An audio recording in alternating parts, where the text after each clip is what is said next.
Located on the North Olympic Peninsula of Washington State sits the small coastal community known as Sequim.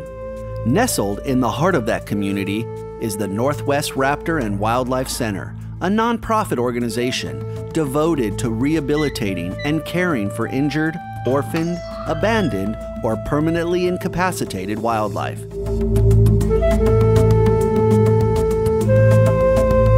The vision and passion behind the Northwest Raptor and Wildlife Center was formed over 30 years ago through its dedicated director, wildlife advocate and raptor expert, Jay Moore.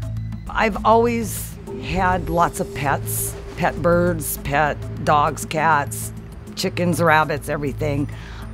There was a small center that opened up in Clallam Bay, and I started spending all my time there with 2 little girls in tow, and we'd go there and work a few hours every day, and the love just kept getting bigger and bigger.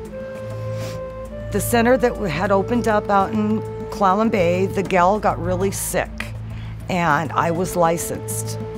And so instead of everything euthanized or passed to other raptor centers, the state approached me and asked if I would take it over. And we were right in the middle of a move from Clallam Bay to Sequim. So I decided, looked like the Beverly Hillbillies moving.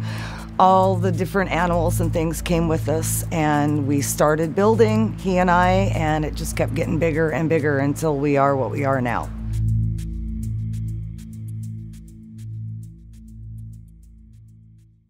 The work that Jay does at the Northwest Raptor and Wildlife Center is not a solo effort. The entire staff, including Jay, are dedicated, unpaid volunteers who together are bound by a threefold mission to rescue, rehabilitate, and release injured wildlife, present environmental educational programs using live birds of prey, and conduct public outreach to individuals and organizations with the intent to foster wildlife appreciation in order to conserve it. You know, I think what she does, it's morning, noon, or night. If someone calls of an injured animal, doesn't matter what it is, she'll go out and get it. Not only getting the animals, but she has been injured by these animals. She had an eagle talon her across the head, and she still stuck with it. She still rescued the eagle and brought it in. She's had eagles talon her in the arms, and there's nothing she won't do for these animals.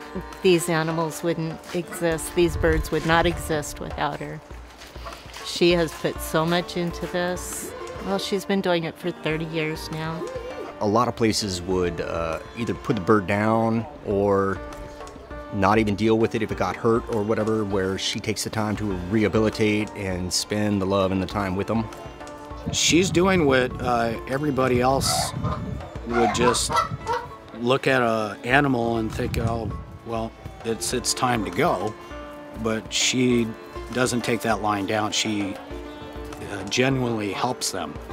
I just love the critters. I really love what they give me. You know, we release them, and that's the pay, because none of us get paid for this. It's all strictly volunteer, as am I. And when you take something that's been horribly hurt, and it's usually by humans, gunshot, something, and you can fix it and release it back into the wild, there's no other feeling. You know, part of me goes with every one of them, and that's the pay. It's just so neat. Jay is a community champion because she made this her life. She's been doing it 30 plus years, and if it wasn't for her, these animals wouldn't be able to recover and be set free again. I think Jay's a community champion by the fact that she goes out of her way to do what she believes is right and follow her heart instead of whatever else society or the community or whoever wants. Some people have come here to do community service, and she doesn't question why they're here. She doesn't care why they're here. She lets them do their work, and a lot of times people who are finished with community service keep coming, because of what Jay does for him. She does put out a lot into the community. Everybody is so proud of this place.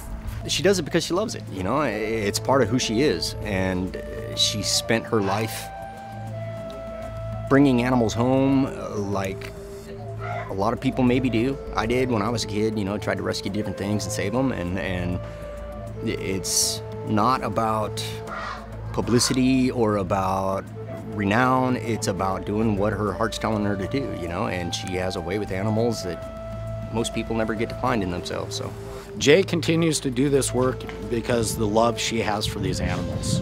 Because she loves it. That's why she continues to do it. Seeing her handle some of these birds and around them, you can just tell there's nothing but just caring for these animals, just a straight up love for them. Years and years ago, I was called to an area where there was an eagle that had swooped down, grabbed a duck, and went to leave with the duck and hit an electric fence. So when I got there, the people were arguing. We called Jay, and I said, I am Jay. They were looking for a male. So I went over to grab the bird out of the fence, and the electric fence was still on. So I got a little bit of the shock. They turned the fence off, and we brought him here. I was really sore and tender from the electricity, so I knew what he was going through. So for days, I'd come out and hand feed him, and he'd allow it. Well, it finally came time to release him. We released him on the 4th of July. I just saw the radiation. Today, as the Martins looked on, Jay Moore carried the eagle to the very same spot and opened the cage door. One whiff of freedom, and the eagle was gone. Whoa! All right. Yeah. There he goes. A lot of people were there, the papers and everything, and we released him. A few weeks later, I was out mowing the yard, and my husband was waving at me, and I'm waving back, thinking, what's wrong with him? And I felt this touch on my head, and looked up, and it was the eagle had come back and touched on the head. So they had a nest right over here off of Priest Road for years. That finally fell down in the snow and the wind, and they rebuilt on a condo on the Dungeness River. It's beautiful.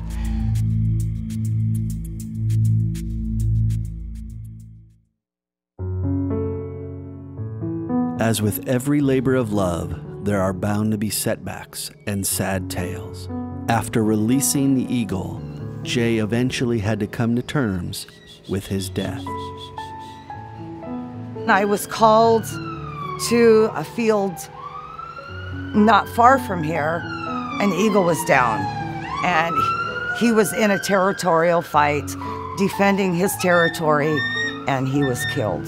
And that just broke my heart. And that's what hurts so bad, and I think that keeps me going so much, is to make right some of the things that people have done wrong to these critters, to try to make it a little more, you know, livable and friendly. And I don't know, after being with them, my heart just goes with them. I just love them all.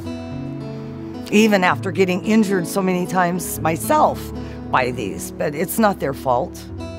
She's a kind person. Just, I couldn't say enough good about this woman. And sometimes I wish I was more like her.